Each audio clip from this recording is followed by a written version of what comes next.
बंधुगण आपणकु 500 किलो मिठा बांटिबाको पड़िबो कारण आपणकर गत 7 जन्मरे आपण जो खुशी अनुभव करिनाहांती ताहा आगामी 24 घंटा मध्यरे आपणकु प्रदान करिबाकु जाउछि। न्यायर प्रभु शनिदेव ब्रह्मा विष्णु एवं महेशଙ୍କ त्रिमूर्ति सहित एही दिव्य निर्देश जारी करिसंती। एबे माता धनलक्ष्मी निजे तांको उपस्थिति रे आपणଙ୍କ जीवन को सुंदर करिवे एवं कोनोसी मर्त्य आत्मा एही 5टी महान आनंद को आपणଙ୍କ दुनिया रे प्रवेश करिबारु रोकी पारिबे नाही। बंधुगण आपण यथेष्ट कांदी छंती।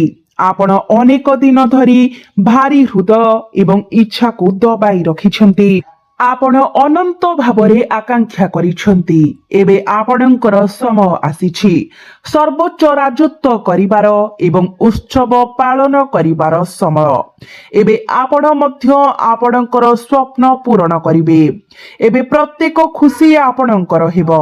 आपणक पिला माने आपणक परिवार प्रकृतरे प्रत्येक व्यक्ति आपणक उपरे अत्यंत गर्व करिवे कारण आपणक प्रभाव एबे सबुठी विराजित हेबो। आपणक नाम प्रत्येक रास्ता एवं पड़ोसी रे आलोचना हेबो। जेतेबेले जणे शनिदेवंकर आशीर्वाद एवं समर्थन पाए सेतेबेले जणे व्यक्ति राता राती धनी होई जाए एवं एहा ही वर्तमान आपणक जीवन रे घटुछि। तेणु आपणकर समस्त चिंता को दूरेई दियंतु एवं आज एही वीडियो को ध्यानर सहित सुनिबा पाई एक शांत एवं एकांत स्थान खोजंतु कारण एहा सही वीडियो जाको आपण गत 7 जन्म धरी अपेक्षा करि आसुछंती।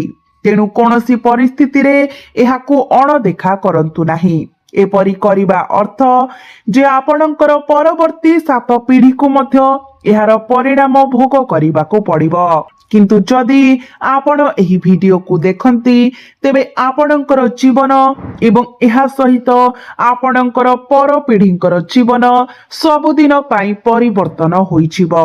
तेबे पसंद संपूर्ण भावरे आपणक हातरे अछि। आपण कोन करिवे तथापि आपणको मध्य सतर्क रहिबाकू पड़िबो कारण जेतेबेले शनि तांकर उपहार प्रदान करंती सेतेबेले राहुंक दृष्टि अनिवार्य भावरे छायारु आपणको उपरे पड़ी थाए।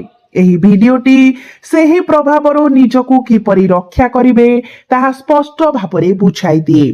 जदि आपण सतर्कतार गोटे शब्द मध्य शुणती नाही तेबे आपणक उपरे जहा घटिबो सेथिपाई आपण केवल दायी रहिबे कारण आपण अतीतरे अनेक भूल करिसंती एवं एबे सेही भूल को पुनरावृत्ति करिबा उचित नुहे। मु आपणक पाई एक वीडियो आनिछि जहार आपणको बहु वर्ष धरी अत्यंत आवश्यकता थिला। तेणु एबे आसंतु एवं मो कथा को ध्यान देई सुनंतु। आगामी 24 घंटा पाई सतर्क रुहंतु। बंधुगण आपणक जीवनर प्रत्येक समर्थन स्तंभ भांगी पड़िबाकू जाउछि। जदि आपण आज एही वीडियो को अणदेखा करूछंती तेबे आपणकर बाकी जीवन पाई आपणकू अनुताप करिबाकू पड़िबो एवं आपण केवल हताशारे एणे तेणे बुलुथिबे। केही गोटिए भी प्राण नुहे।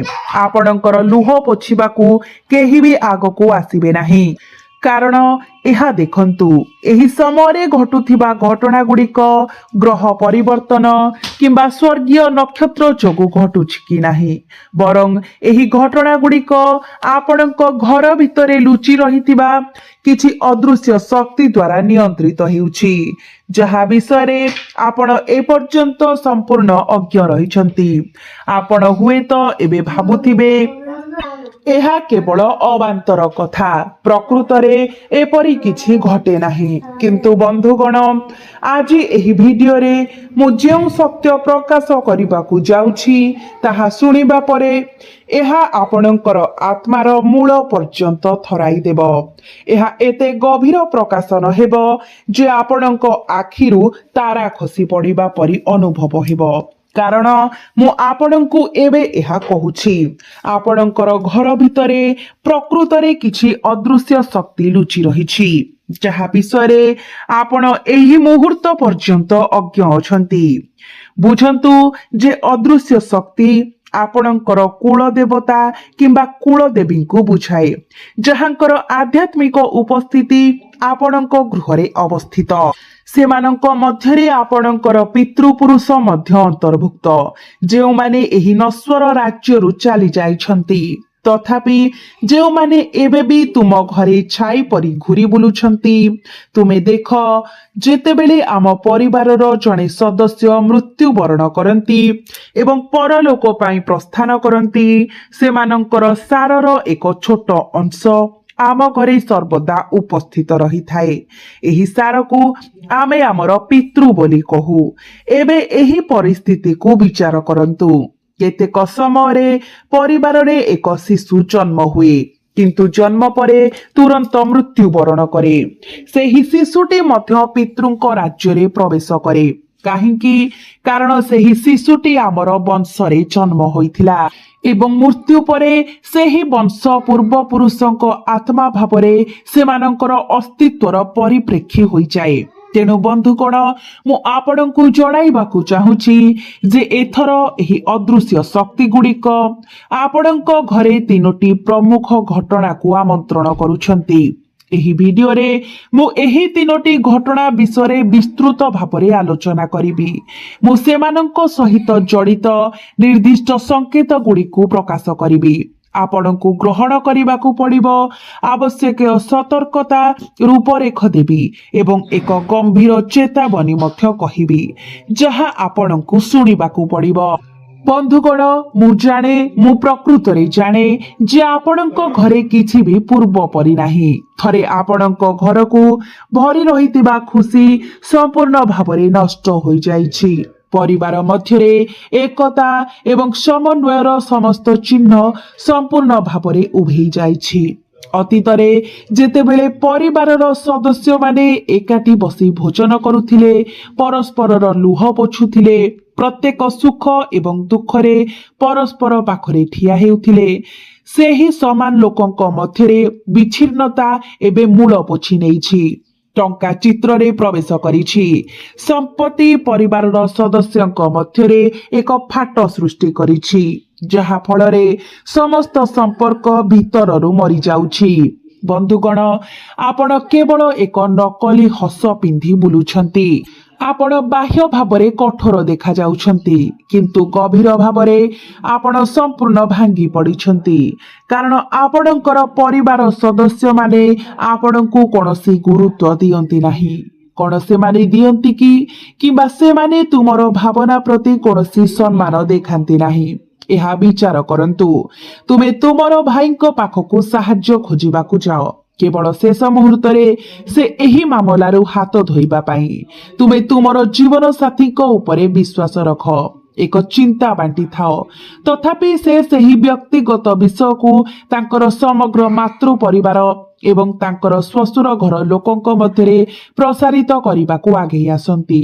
ତାପରେ ତୁମର ପିଲାମାନେ ଅଛନ୍ତି, ଯେଉଁମାନଙ୍କୁ ତୁମେ ସଫଳତା ଏବଂ ମହାନତାର ପଥରେ ଚାଲିବାକୁ ଉତ୍ସାହିତ କରିଥିଲ, ଯେଉଁମାନେ ଖରାପ ସାଙ୍ଗରେ ପଡ଼ି ତୁମର କଷ୍ଟ ଅର୍ଜିତ ଟଙ୍କା ନଷ୍ଟ କରୁଛନ୍ତି।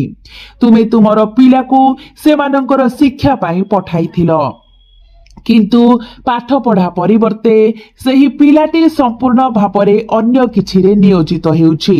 ତେବେ ବନ୍ଧୁଗଣ, ତୁମେ କେବେ ପ୍ରକୃତରେ ଭାବିଛ ଯେ ଏସବୁ କାହିଁକି ତୁମର ଜୀବନରେ ଘଟୁଛି? ଏହାର ଏକ ସ୍ପଷ୍ଟ, ସରଳ ଏବଂ ସିଧାସଳଖ କାରଣ ଅଛି। ବର୍ତ୍ତମାନ ଆପଣଙ୍କ ଘର ଭିତରେ କିଛି ଅଦୃଶ୍ୟ ଶକ୍ତି ଆପଣଙ୍କ ଠାରୁ ଦାବି କରୁଛନ୍ତି। ସେମାନେ ଆପଣଙ୍କୁ କିଛି ଯୋଗାଯୋଗ କରିବାକୁ ଚେଷ୍ଟା କରୁଛନ୍ତି। କାରଣ ଏହା ଦେଖନ୍ତୁ, ଯେତେବେଳେ କୌଣସି ପରିବାରର ଅବସ୍ଥା ଖରାପ ହେବାକୁ ଆରମ୍ଭ କରେ, ଏହା ଅବନତି ହେବା ଆରମ୍ଭ କରେ। ଯେତେବେଳେ ଏକ ପରିବାରର ବଂଶ ବିପଥଗାମୀ ହେବାକୁ ଆରମ୍ଭ କରେ, ସେତେବେଳେ ଆମର ପୂର୍ବପୁରୁଷ ମାନେ ଆମର ପିତୃ ଯେଉଁମାନେ ସେହି ଅବନତି ପାଇଁ ଦାୟୀ ଏବଂ ସେମାନେ ମଧ୍ୟ ଜିନିଷ ଗୁଡ଼ିକୁ ସଜାଡ଼ିବା ପାଇଁ ଦାୟୀ।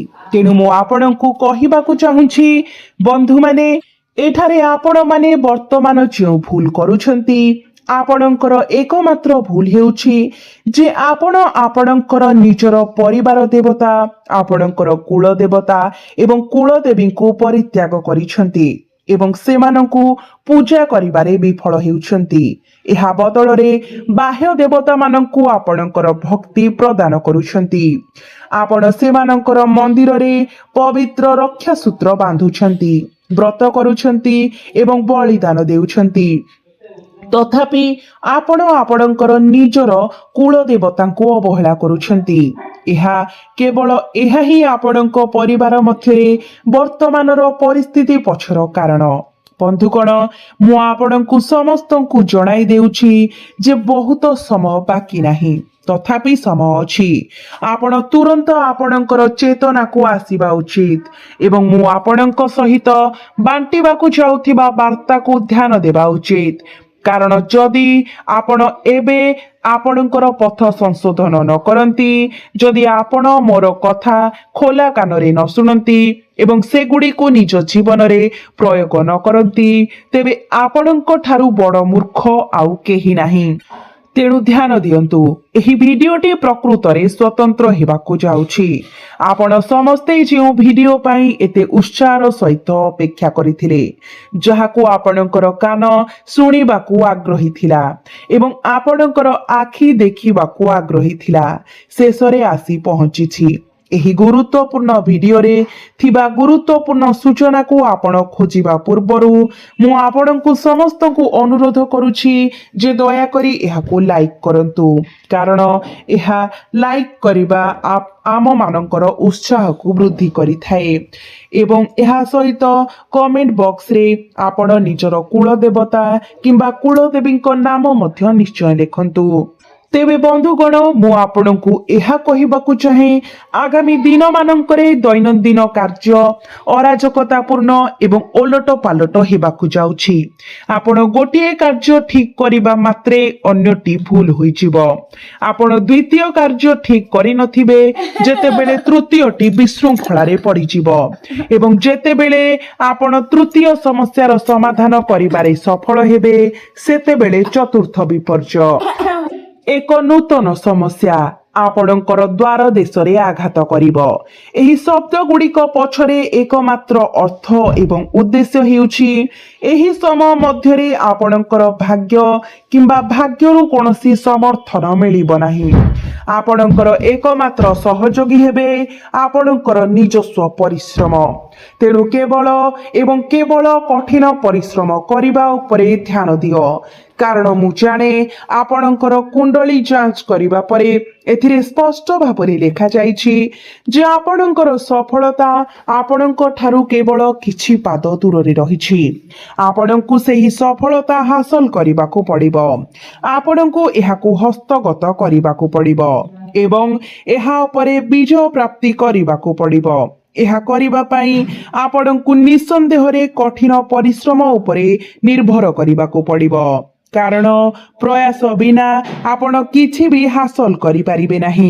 ଦେଖନ୍ତୁ ବନ୍ଧୁଗଣ, ମୁଁ ଏବେ ସ୍ପଷ୍ଟ ଭାବରେ ଏହା କହିବାକୁ ଚାହେଁ, କେବଳ ଆପଣ ଆପଣଙ୍କର ନିଜ ଆତ୍ମା ପ୍ରକୃତରେ ଜାଣନ୍ତି ଯେ ଆପଣ ଏହି ସମୟ ପର୍ଯ୍ୟନ୍ତ କଣ କହିଛନ୍ତି, କଣ କରିଛନ୍ତି ଏବଂ କଣ ସହ୍ୟ କରିଛନ୍ତି।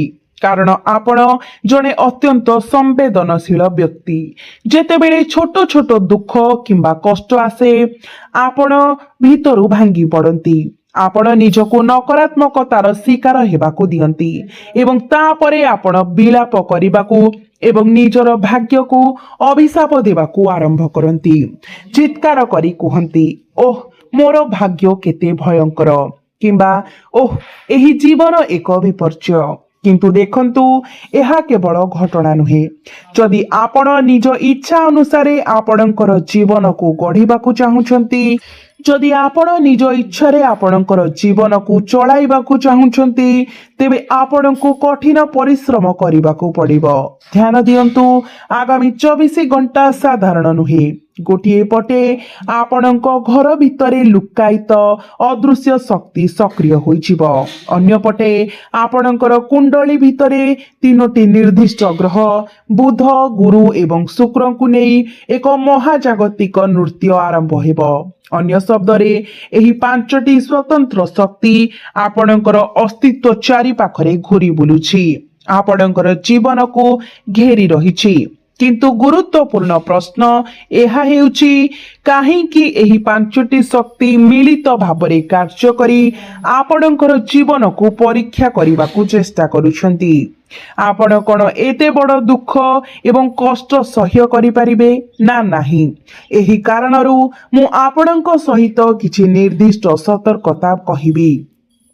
ଯଦି ଆପଣ ଏହି ଚେତାବନୀ ଗୁଡ଼ିକୁ ଧ୍ୟାନ ଦିଅନ୍ତି, ତେବେ ବହୁତ ବିଳମ୍ବ ହେବା ପୂର୍ବରୁ ଆପଣ ପ୍ରତ୍ୟେକ ପରିସ୍ଥିତିକୁ ଆପଣଙ୍କ ପକ୍ଷରେ ବଦଳାଇ ପାରିବେ। ଆପଣ ଦେଖିଛନ୍ତି, କୌଣସି ସଂକଟର ସମାଧାନ କେବଳ ସାମ୍ନାସାମ୍ନି ଲଢ଼ିବା ଦ୍ୱାରା ମିଳିପାରିବ ନାହିଁ, ବରଂ ସତର୍କତା ଅବଲମ୍ବନ କରି ଏବଂ କେବେ ପଛକୁ ହଟିବାକୁ ପଡ଼ିବ ତାହା ଜାଣି ଏହା ଆବିଷ୍କାର କରାଯାଏ। ତେଣୁ ବନ୍ଧୁଗଣ, ଏହା ସହିତ ଗୁରୁତ୍ୱପୂର୍ଣ୍ଣ ମୋଡ଼ ରାସ୍ତାରେ ସେହି ଅନ୍ଧ ମୋଡ଼ ଯେଉଁଠାରେ ଜୀବନର ଗୁପ୍ତ ସତ୍ୟ ଧୀରେ ଧୀରେ କିନ୍ତୁ ନିଶ୍ଚିତ ଭାବରେ ପ୍ରକାଶ ପାଇବା ଆରମ୍ଭ କରିବ।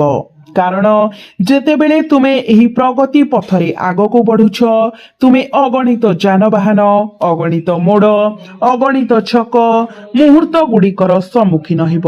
ମୋର ବନ୍ଧୁଗଣ, ଏପରି ମୁହୂର୍ତ୍ତ ଗୁଡ଼ିକ ଯେପରି ଏକ ପରଦା ଉଠାଇ ଏକ ଦୃଶ୍ୟ ପ୍ରକାଶ କରିବା ପାଇଁ ଯାହାକୁ ବହୁତ କମ୍ ଲୋକଙ୍କ ପାଖରେ ସାକ୍ଷୀ ହେବାର ସାହସ ଅଛି। ବନ୍ଧୁଗଣ, ଯଦି ଆପଣ ଏହାକୁ ଅଣଦେଖା କରନ୍ତି, ଏହାକୁ କେବଳ ଶବ୍ଦ ଭାବରେ, କେବଳ ଏକ ଭବିଷ୍ୟବାଣୀ ଭାବରେ କିମ୍ବା ସାଧାରଣ ଭାଷା ବ୍ୟତୀତ ଆଉ କିଛି ନୁହେଁ, ତେବେ ଏହା ମନେ ରଖନ୍ତୁ, ଜୀବନ ପ୍ରାୟତଃ ସେହି ମୁହୂର୍ତ୍ତ ଗୁଡ଼ିକରେ ଏହାର ସର୍ବୋତ୍ତମ ଶିକ୍ଷା ପ୍ରଦାନ କରେ ଯେତେବେଳେ ଜଣେ ବ୍ୟକ୍ତି ସବୁଠାରୁ ଆତ୍ମସନ୍ତୋଷରେ ଥାଏ। ତେଣୁ ଆପଣ ନିଜକୁ ଅସାବଧାନ ହେବାକୁ ଦେବା ଉଚିତ ନୁହେଁ, କାରଣ ଆପଣଙ୍କର ଅବହେଳାର ମୂଲ୍ୟ ଆଗାମୀ 24 ଘଣ୍ଟା ମଧ୍ୟରେ ଏକ ଗଭୀର ଶିକ୍ଷା ସହିତ ଆଦାୟ କରାଯାଇପାରେ। ତେଣୁ ଆପଣଙ୍କର ଏହି ଅଭ୍ୟାସ ଗୁଡ଼ିକୁ ତୁରନ୍ତ ସଂଶୋଧନ କରନ୍ତୁ। ବନ୍ଧୁଗଣ, ଏହି ଅଭ୍ୟାସ ଗୁଡ଼ିକ ମଧ୍ୟରୁ ପ୍ରଥମ ହେଉଛି ଯେ ଆପଣ ଆପଣଙ୍କର ଦିନ ଭଗବାନଙ୍କର ନାମ ନେଇ ନୁହେଁ, ବରଂ ଆପଣଙ୍କର ମୋବାଇଲ ଫୋନ ସହିତ ଜଡ଼ିତ ହୋଇ ଆରମ୍ଭ କରନ୍ତି। ଫଳସ୍ୱରୂପ ଘର ଭିତରେ ଅଭ୍ୟାସ ବିଷୟରେ ବାସ୍ତୁଶାସ୍ତ୍ରର ନୀତି ଅନୁସାରେ ଆପଣଙ୍କ ଘରର ଶକ୍ତି ସମ୍ପୂର୍ଣ୍ଣ ନକାରାତ୍ମକ ହୋଇଯାଇଛି। ଆପଣ ହୁଏତ ଆପଣଙ୍କ ପଡ଼ୋଶୀଙ୍କର ଅନେକ ଘରେ ଦେଖିଥିବେ ଯେ ସେହି ଘରର ବୟସ୍କ ମହିଳା କିମ୍ବା ଯୁବକମାନେ ଉଠିବା ମାତ୍ରେ ଘରେ ଭକ୍ତିର ପରିବେଶ ସୃଷ୍ଟି କରନ୍ତି। ଜଣେ ବ୍ୟକ୍ତି ପୂଜା କରୁଥିବେ, ଅନ୍ୟ ଜଣେ ସୁନ୍ଦରାକାଣ୍ଡ ପାଠ କରୁଥିବେ, ଯେତେବେଳେ କି ଅନ୍ୟ ଜଣେ ଘର ମନ୍ଦିରରେ ଦୀପ ଜାଳୁଥିବେ, ଧୂପକାଠି ଜାଳୁଥିବେ। ତଥାପି ଆପଣ ଏପରି ବ୍ୟକ୍ତି ନୁହନ୍ତି। ଆପଣଙ୍କର ସବୁଠାରୁ ବଡ଼ ଭୁଲ ହେଉଛି ଯେ ଆପଣ ଶୀଘ୍ର ଏବଂ ସମୟ ସହିତ ଉଠନ୍ତି ନାହିଁ, କିମ୍ବା ଆପଣ ଈଶ୍ୱରଙ୍କ ପୂଜା ଏବଂ ନିଃସ୍ୱାର୍ଥପର ସେବାରେ ନିୟୋଜିତ ହୁଅନ୍ତି ନାହିଁ। ଆପଣ କେବଳ ନିଜ କାମରେ ମନ ଦିଅନ୍ତି।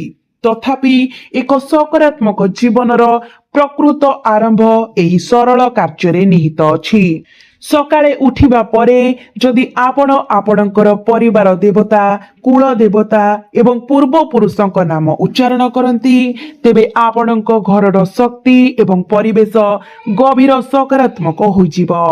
ଯେତେବେଳେ ଜଣେ ବ୍ୟକ୍ତିଙ୍କ ଘରର ପରିବେଶ ସକାରାତ୍ମକ ଥାଏ, ସେମାନଙ୍କର ଦିନ ବହୁତ ସୁନ୍ଦର ଭାବରେ ଆରମ୍ଭ ହୁଏ, ଏବଂ ଯେତେବେଳେ ଦିନଟି ସୁଖଦ ଭାବରେ ଆରମ୍ଭ ହୁଏ, ସମଗ୍ର ଦିନଟି ସୁଗମ ଭାବରେ ବିତିଯାଏ ଏବଂ ରାତି ଗଭୀର ଶାନ୍ତିରେ ବିତିଯାଏ। ତେଣୁ ମୋର ବନ୍ଧୁଗଣ, ମୁଁ ଆପଣଙ୍କୁ ପ୍ରଥମେ ଏହା କରିବାକୁ ଅନୁରୋଧ କରୁଛି। ଆପଣ ଉଠିବା ମାତ୍ରେ ଆପଣଙ୍କ ଘରେ ଅନାବଶ୍ୟକ ଯୁକ୍ତି ଏବଂ କଳହରେ ଲିପ୍ତ ହେବା ବନ୍ଦ କରନ୍ତୁ। ଘରର ମହିଳାମାନଙ୍କୁ ସମ୍ମାନ ଦିଅନ୍ତୁ।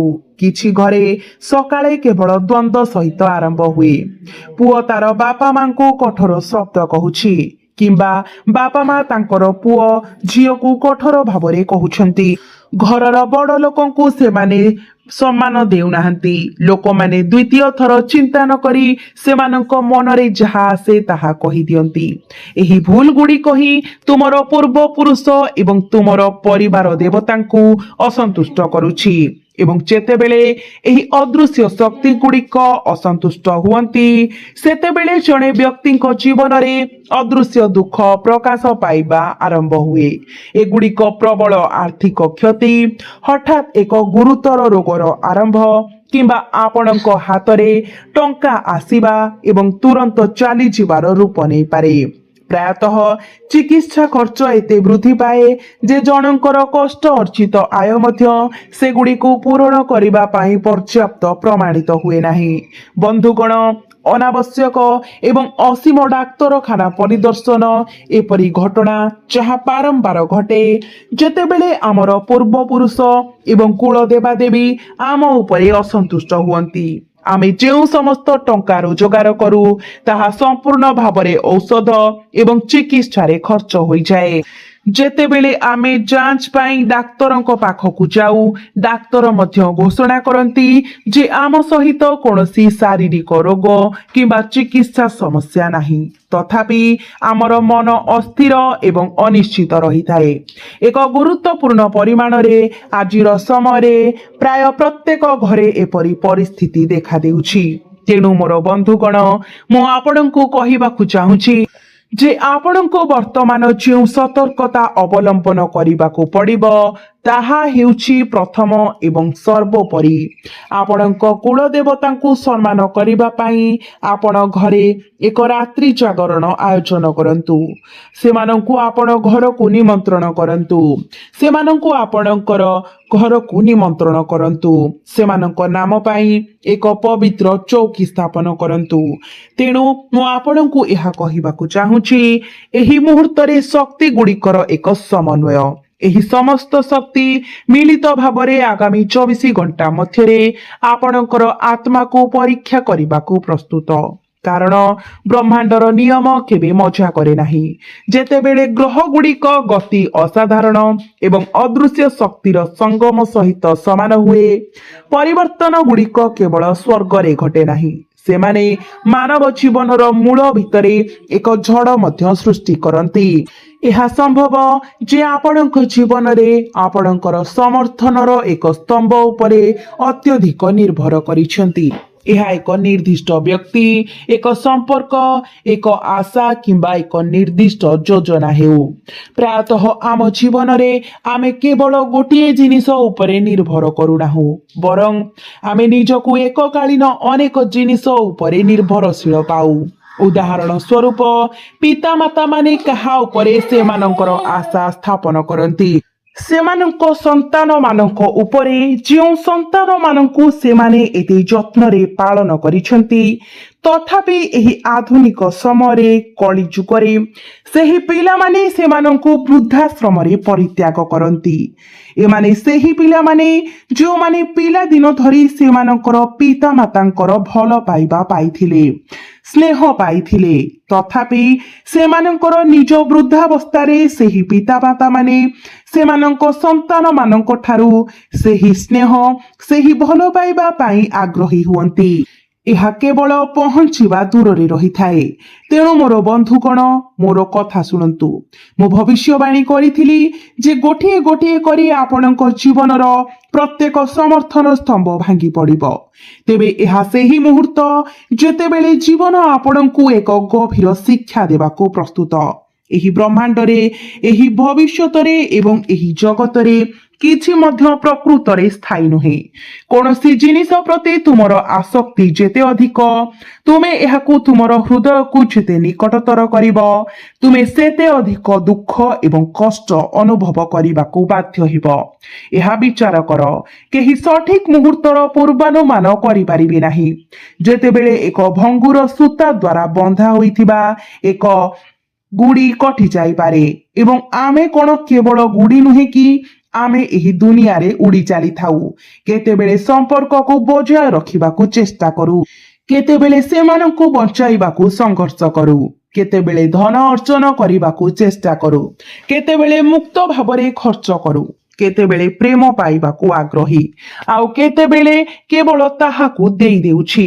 ତେଣୁ ମୋର ବନ୍ଧୁଗଣ, ଆଗାମୀ 24 ଘଣ୍ଟା ମଧ୍ୟରେ ସେହି ସତ୍ୟ ତୁମ ନିକଟରେ ପ୍ରକାଶିତ ହୋଇପାରେ ଯେଉଁ ସତ୍ୟରୁ ତୁମେ ଏପର୍ଯ୍ୟନ୍ତ ମୁହଁ ଫେରାଇ ନେଇଛ, ଯେଉଁ ସତ୍ୟକୁ ତୁମେ ଏହି ମୁହୂର୍ତ୍ତ ପର୍ଯ୍ୟନ୍ତ ସମ୍ପୂର୍ଣ୍ଣ ଅଣଦେଖା କରିବାକୁ ବାଛିଛ। ପ୍ରାୟତଃ ଜଣେ ମଣିଷ ଏହି ଭ୍ରମରେ ପରିଶ୍ରମ କରେ ଯେ ସବୁକିଛି ତାର ନିୟନ୍ତ୍ରଣରେ ଅଛି, ତାର ବନ୍ଧୁ, ତାର ପରିବାର, ତାର ବୃତ୍ତି, ତାର ଯୋଜନା ଏବଂ ତାର ସମ୍ମାନ। ତଥାପି ଜଣେ ବ୍ରାହ୍ମଣ ଗୋଟିଏ ମୁହୂର୍ତ୍ତରେ ଏହି ଅହଙ୍କାରକୁ ଭାଙ୍ଗିଦିଏ ଏବଂ ତାହା କରିବାକୁ ତାକୁ ସମୟ ଲାଗେ ନାହିଁ। ଏହା ଠିକ୍ ସେହି ମୁହୂର୍ତ୍ତ ଯେତେବେଳେ ଜଣଙ୍କ ଆଖିରୁ ସ୍ୱତଃସ୍ଫୂର୍ତ୍ତ ଭାବରେ ଲୁହ ବହିବାକୁ ଆରମ୍ଭ କରେ। କାରଣ ଯେତେବେଳେ ଜଣେ ବ୍ୟକ୍ତି ପ୍ରଥମ ଥର ପାଇଁ ଅନୁଭବ କରେ ଯେ ସେ ପ୍ରକୃତରେ କେତେ ଦୁର୍ବଳ, ତେଣୁ ଆଗାମୀ ସମୟରେ ସମାନ ପରିସ୍ଥିତି ସୃଷ୍ଟି ହୋଇପାରେ ଯାହାକୁ ତୁମେ ତୁମର ଜୀବନର ସର୍ବଶ୍ରେଷ୍ଠ ସମର୍ଥନ ସ୍ତମ୍ଭ ବୋଲି ବିବେଚନା କରୁଥିଲ, ଯାହାକୁ ତୁମେ ତୁମର ହୃଦୟର ସବୁଠାରୁ ନିକଟତର ରଖିଥିଲ, ହଠାତ୍ ତୁମଠାରୁ ଦୂରେଇ ଯାଉଥିବା ପରି ମନେ ହୋଇପାରେ। ବିକଳ୍ପ ଭାବରେ ଏକ ସତ୍ୟ ପ୍ରକାଶ ପାଇପାରେ ଯାହା ତୁମକୁ ତୁମର ହୃଦୟ ଭିତରେ ପଡ଼ିଥିବା ଏକ ଭାରି ପଥରର ବଳରେ ଆଘାତ କରିବ। ଏହି ମୁହୂର୍ତ୍ତରେ ତୁମେ ଅନୁଭବ କରିବ ଯେପରି ତୁମର ପାଦ ତଳୁ ମାଟି ଖସିଗଲା। ଏହା ପୁରୁଣା କଥା ସହିତ ସମାନ। ଯେଉଁ ଡାଳରେ ତୁମେ ବସିଛ, ତୁମେ ନିଜେ ହିଁ ତାକୁ କାଟି ଦେଉଛ। ଯେଉଁ ଡାଳରେ ତୁମର ଖୁସିର ଫଳ ପାଚିଥିଲା, ଯେଉଁ ଡାଳରେ ତୁମର ସ୍ୱପ୍ନର ଫୁଲ ଫୁଟୁଥିଲା, ସେହି ଡାଳଟି କାଟି ଦିଆଯାଇଛି, ସେହି ଡାଳଟି ଭାଙ୍ଗି ଯାଇଛି। ବନ୍ଧୁଗଣ, ଆଗାମୀ 24 ଘଣ୍ଟା ମଧ୍ୟରେ ତୁମେ ତୁମର ଜୀବନରେ ଏହା ଅନୁଭବ କରିପାର। ତଥାପି ଏହା ବୁଝିବା ଅତ୍ୟନ୍ତ ଗୁରୁତ୍ୱପୂର୍ଣ୍ଣ ଯେ ଏପରି ପ୍ରତ୍ୟେକ ଭାଙ୍ଗିବା ପଛରେ ଏକ ଗଭୀର କାରଣ ଲୁଚି ରହିଛି। ବନ୍ଧୁଗଣ, ବ୍ରହ୍ମାଣ୍ଡ କେବେ ବି କୌଣସି ବୈଧ କାରଣ ବିନା କାହାକୁ ତାଙ୍କର ସମର୍ଥନରୁ ବଞ୍ଚାଏ ନାହିଁ। ପ୍ରାୟତଃ ଏହା ଘଟେ କାରଣ ଜଣେ ବ୍ୟକ୍ତି ଏକ ମିଥ୍ୟା ସୁରକ୍ଷା ଭାବନା, ଏକ ମିଥ୍ୟା ବିଶ୍ୱାସ, ଏକ ଫମ୍ପା ସଫଳତା କିମ୍ବା ଆତ୍ମ ପ୍ରତାରଣାର ସ୍ଥିତି ମଧ୍ୟରେ ବଞ୍ଚି ରହିଛି। ସକ୍ରିୟ ଭାବରେ ବାସ୍ତବତା ସହିତ ମୁକାବିଲାକୁ ଏଡ଼ାଇ ଯାଉଛି। ତେଣୁ ସେହି ସତ୍ୟର ସାମ୍ନା କରିବାକୁ ଆମକୁ ବାଧ୍ୟ କରିବା ପାଇଁ ଗ୍ରହ ପରିବର୍ତ୍ତନ, ଏକ ଅଦୃଶ୍ୟ ଶକ୍ତି ଏପରି କୌଶଳ ପରିଚାଳନା କରନ୍ତି। ଏବଂ ମୁଁ ତୁମକୁ କହିବାକୁ ଚାହେଁ, ଆଗାମୀ 24 ଘଣ୍ଟା ତୁମକୁ ଏହି ଅନୁଭବକୁ ଆଣିବାରେ ସାହାଯ୍ୟ କରିପାରେ। ଏହା ଜଣାପଡୁଛି ଯେ ଯେଉଁମାନଙ୍କୁ ତୁମେ ନିଜର ମନେ କରୁଥିଲ, ଯେଉଁମାନଙ୍କୁ ତୁମେ ତୁମର ହୃଦୟର ସବୁଠାରୁ ନିକଟତର ବୋଲି ବିଶ୍ୱାସ କରୁଥିଲ, ସେମାନେ ପ୍ରକୃତରେ କେବଳ ସୁଖଦ ବନ୍ଧୁ ଥିଲେ। ସେମାନେ କେବଳ ପରିସ୍ଥିତି ଅନୁକୂଳ ହେବା ପର୍ଯ୍ୟନ୍ତ ଉପସ୍ଥିତ ଥିଲେ। ସେମାନେ ତୁମର ପ୍ରକୃତ ସାଥୀ ନଥିଲେ। ଏବଂ ଯେତେବେଳେ ପରିସ୍ଥିତି ପରିବର୍ତ୍ତନ ହେଲା, ମୁହଁ ମଧ୍ୟ ପରିବର୍ତ୍ତନ ହୋଇଗଲା। ତେବେ ଏହାର ସତ୍ୟ ମୁହୂର୍ତ୍ତ ଯେତେବେଳେ ଗହମକୁ ଭୁଷୁଡ଼ିବା ଠାରୁ ଅଲଗା କରାଯାଏ, ତୁମେ ଏକ ବାର୍ତ୍ତା, ଏକ ଖବର, ଏକ ଘଟଣା କିମ୍ବା ଏକ ନିର୍ଦ୍ଦିଷ୍ଟ ଆଚରଣର ସମ୍ମୁଖୀନ ହୋଇପାର ଯାହା ତୁମକୁ ମୂଳ ପର୍ଯ୍ୟନ୍ତ ହଲାଇ ଦିଏ। ତୁମେ ନିଜକୁ ପଚାରୁଥିବ, ଏହା କାହିଁକି ହେଲା? ଯେଉଁ ବ୍ୟକ୍ତି ଥରେ ମୋ ସହିତ ଠିଆ ହେବାକୁ ପ୍ରତିଶ୍ରୁତି ଦେଇଥିଲେ, ସେ ଆଜି କାହିଁକି ପ୍ରଥମେ ମୁହଁ ଫେରାଇ ନେଉଛନ୍ତି? ତଥାପି ଏହା ହେଉଛି ତିକ୍ତ ସତ୍ୟ ଯାହାକୁ ଆମେ ଜୀବନ ବୋଲି କହୁଛୁ। କାରଣ ଜୀବନରେ କିଛି ସ୍ଥାୟୀ ନୁହେଁ। ପ୍ରତ୍ୟେକ ମଣିଷ ନିଜ ଭିତରେ ଦୁଇଟି ଭିନ୍ନ ଦିଗ ପୋଷଣ କରେ, ଯାହାକୁ ସେମାନେ ଦୁନିଆକୁ ପ୍ରକାଶ କରିବାକୁ ବାଛନ୍ତି ଏବଂ ଯାହାକୁ ସେମାନେ ଅନ୍ୟମାନଙ୍କ ଠାରୁ ଲୁଚେଇ ରଖନ୍ତି। ବନ୍ଧୁଗଣ, ଏହା ହେଉଛି ଅସ୍ତିତ୍ୱର କଠୋର ବାସ୍ତବତା ଯାହାକୁ ଆମେ ଆମର ଜୀବନ କହୁଛୁ। କାରଣ ଏହି ଦୁନିଆ ପ୍ରାୟତଃ ହସୁଥିବା ମୁହଁ ପଛରେ ଘୋଡ଼ାଇ ହୋଇ ରହିଥାଏ, ପ୍ରାୟତଃ ସ୍ୱାର୍ଥ ଦ୍ୱାରା ଚାଳିତ ହୋଇଥାଏ। ଏବଂ ଯେତେବେଳେ ସମୟ ପରିବର୍ତ୍ତନ ହୁଏ, ସେହି ଅନ୍ତର୍ନିହିତ ସ୍ୱାର୍ଥପରତା ଅନିବାର୍ଯ୍ୟ ଭାବରେ ସାମ୍ନାକୁ ଆସେ। ଅନେକଙ୍କ ପାଇଁ ଏହି ସମୟ ଆର୍ଥିକ ଚିନ୍ତା ମଧ୍ୟ ଆଣିପାରେ। କାରଣ ଆଧୁନିକ ଜୀବନରେ ଟଙ୍କା ସବୁଠାରୁ ଗୁରୁତ୍ୱପୂର୍ଣ୍ଣ ସାମଗ୍ରୀ ପାଲଟିଛି।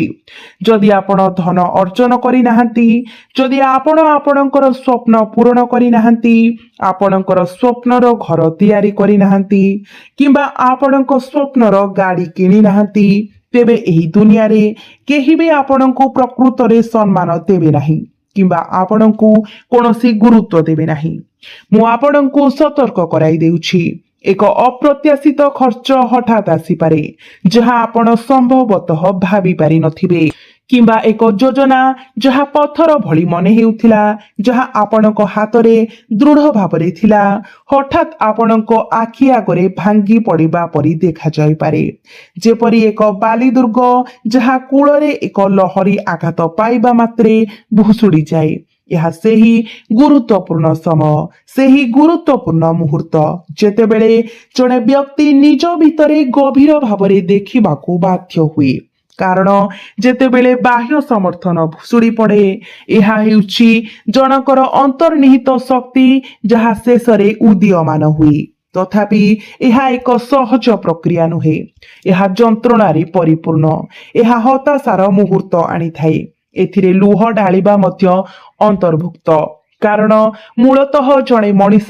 ହୃଦୟ ସହିତ ଗଭୀର ଭାବରେ ଜଡ଼ିତ ଏକ ପ୍ରାଣୀ ତାଙ୍କ ପାଇଁ ସମ୍ପର୍କ କେବଳ ଶବ୍ଦ ନୁହେଁ ବରଂ ଭାବନାର ମୂଳଦୁଆ ଏବଂ ଯେତେବେଳେ ଏହି ମୂଳଦୁଆ ଥରିବାକୁ ଆରମ୍ଭ କରେ ଆତ୍ମା ମଧ୍ୟ ଥରି ଉଠେ ଏକ ଗଭୀର ଅଭ୍ୟନ୍ତରୀଣ କମ୍ପନ ସୃଷ୍ଟି ହୁଏ ତେଣୁ ଏହା ହେଉଛି କାରଣ କଥା ଅଛି କେବଳ ଯିଏ ଭାର ବହନ କରେ ସିଏ ପ୍ରକୃତରେ ଏହାର ଓଜନ ବୁଝେ ଯେତେବେଳେ ଜଣେ ବ୍ୟକ୍ତି ତୁମ ଜୀବନରୁ ଦୂରେଇ ଯାଏ ଯେତେବେଳେ ଅନ୍ୟମାନେ ଆକସ୍ମିକ ଭାବରେ ମନ୍ତବ୍ୟ ଦେଇପାରନ୍ତି ହଁ ସେମାନେ ଏହାର ଏକ ଅଂଶ ଥିଲେ ତୁମେ ସତ୍ୟ ଜାଣ ସେମାନେ କେବଳ ତୁମ ଜୀବନର ଏକ ଅଂଶ ନଥିଲେ ବରଂ ତୁମର ଅସ୍ତିତ୍ୱର ଏକ ଗୁରୁତ୍ୱପୂର୍ଣ୍ଣ ଅଂଶ ଥିଲେ ଯାହା ଚାଲି ଯାଇଛି ତୁମକୁ ଫମ୍ପା ଏବଂ ଅସମ୍ପୂର୍ଣ୍ଣ ଅନୁଭବ କରାଉଛି ତେଣୁ ମୁଁ ତୁମକୁ ଏହା କହିବାକୁ ଚାହେଁ ଯେପରି ଲୁହା କେବଳ ଅଗ୍ନିରେ ପରିପୂର୍ଣ୍ଣ ହେବା ପରେ ଶକ୍ତିରେ ପରିଣତ ହୁଏ